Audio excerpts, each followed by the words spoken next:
Miss Dior.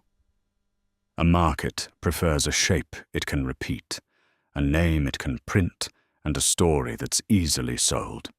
Human lives are bad raw material for that kind of work, so the market simplifies. It keeps the part that can circulate and lets the rest fall away. Luxury is especially good at this. It takes heavy matter, then teaches it to appear weightless. It does something similar to people. Act 1. Caro. Before becoming a usable name inside a fashion house, Catherine Dior was Caro inside a resistance network. She joined the Franco-Polish F2 network in 1941 in occupied France, where intelligence work produced something rarer than courage, usable information. The organization was unique because it was an inter-allied intelligence network, created by the Polish government in exile in London, funded and supplied with radios by the British Secret Intelligence Service, and staffed largely by French volunteers like Catherine Dior. She worked as a courier and intelligence operative, helped move reports containing troop movements, military sites, armament, defensive positions, and the practical shape of German control. By July 1944, the Gestapo had reached her.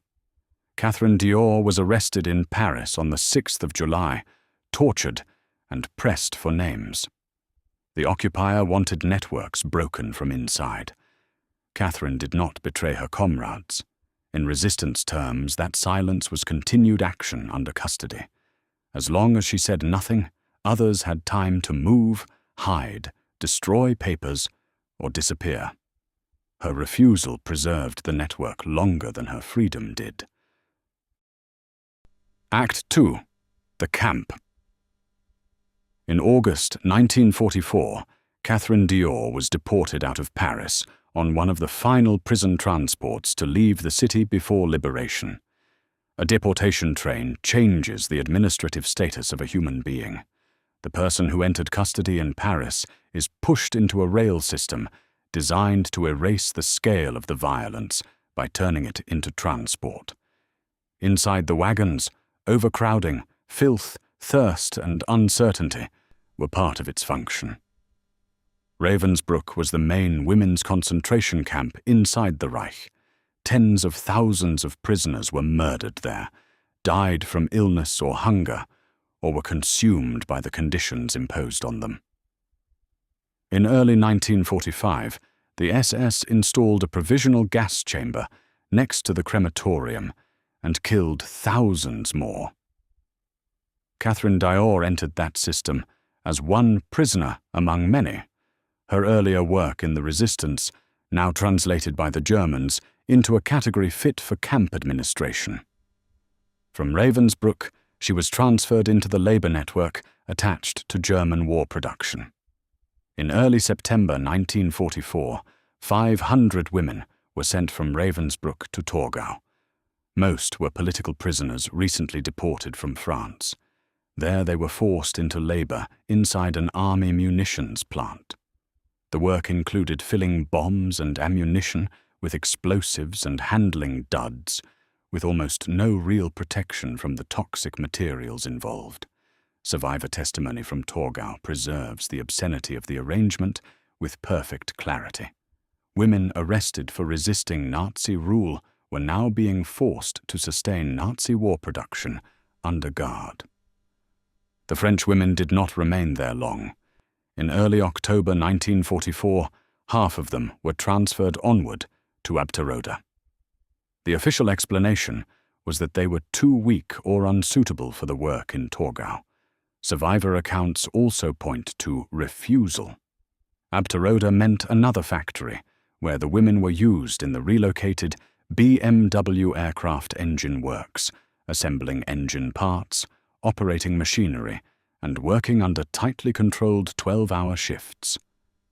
By February 1945, the French women from Torgau and Abterode were moved again, this time to Markkleeberg near Leipzig, where prisoners were forced to manufacture parts for Junkers aircraft. In April 1945, As American forces approached Markkleeberg, the SS evacuated the camp. More than 1,500 women were forced out on foot toward the east. They were already weakened by months of labor, poor food, disease, and repeated transfer. During the death march, they received little to eat and were exposed to air attacks. The exact number of dead is not known. Catherine Dior survived that phase, too.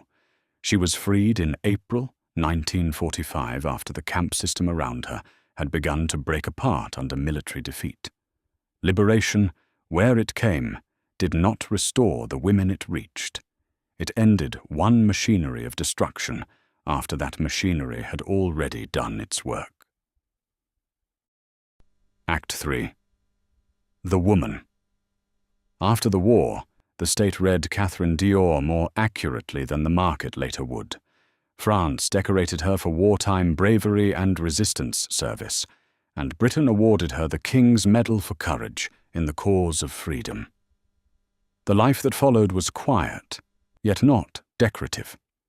Catherine worked with flowers, first in Paris and later in Provence. That later fact is easy for a fashion house to love because it folds neatly into perfume language. But the post-war flower business was not a metaphor. She spent years as a flower trader and later as a flower grower, living at a distance from the louder forms of fame attached to her family name. The woman who had survived arrest, deportation, forced labor, and the death march phase of the camps did not return from Germany to become a symbol. She returned and kept going. After Christian Dior's sudden death in 1957, Catherine did not create a new institution around his name, so much as help stabilize one that would long outgrow the family itself. She preserved the lineage, supported the museum project at Granville with family materials, and later served as honorary president of the Musée Christian Dior. She remained inside the history of the Dior house as one of the people who kept its family record from disappearing into brand mythology. Catherine Dior was close to her niece, Françoise Dior, the daughter of her brother, Raymond. In the 1960s, Françoise became publicly associated with neo-Nazi politics and notoriety, and the family moved to distance itself from her. Catherine lived long enough to see her own family name pulled toward a political world that had once sent her into torture and camp labor. Epilogue. Catherine Dior was the woman behind one of the house's most enduring perfume myths. The house itself states that Miss Dior was an homage to Christian Dior's sister, Catherine. Once the market took hold, the distortion began. Catherine is made legible in the easiest possible way, as muse, as floral presence, as delicate inspiration, as a woman whose value can be decanted into fragrance and packaged under glass. But Catherine Dior was not a bottle of scented water, and she was not female fragility arranged for display.